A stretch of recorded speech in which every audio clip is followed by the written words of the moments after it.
Сборная СФФУ по хирургии заняла второе место на Всероссийской Олимпиаде, которая проходила в Москве с 13 по 16 апреля. За звание лучших боролись 26 команд из России, а также молодые хирурги из Белоруссии, Украины, Казахстана, Узбекистана, Венгрии и Словакии. В целом более 350 человек. Об успехах молодых хирургов из Якутии рассказывает Галина Погадаева. Сборная СФФУ по хирургии заняла второе место на Всероссийской Олимпиаде.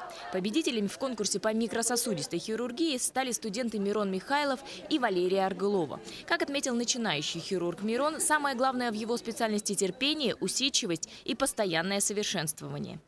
Это такая микрооперация, которая выполняется на операционном микроскопе, на имитированном бедре курицы такой. И мы сшивали такие маленькие сосуды. Все получилось хорошо, быстро и удачно. За звание лучших боролись 26 команд из России, а также молодые хирурги из Белоруссии, Украины, Казахстана, Узбекистана, Венгрии и Словакии. В целом более 350 человек. Как отмечают сами студенты, в дни Олимпиады они старались не волноваться и больше спать, так как работа с хирургическим скальпелем не терпит ошибок и дрожащих рук. Конкурсы по кожному шву, по колопроктологии, абдоминальной хирургии и так далее.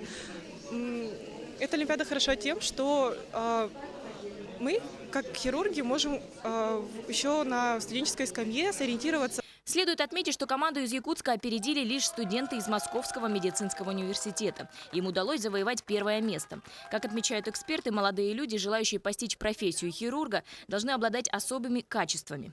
Очень сложная специальность, конечно, идут люди сильные, уверенные в себе, потому что, с одной стороны, результат всегда хорошо видеть, с другой стороны, это очень ответственное, не всегда удается делать то, что мечтаешь, потому что это тяжелейшие больные. По словам специалистов, на сегодняшний день хирургия в республике находится на достаточно высоком уровне. Место для подрастающего поколения талантов обязательно найдется, ведь нужно развивать и глубоко исследовать трансплантологию, онкологию и другие направления.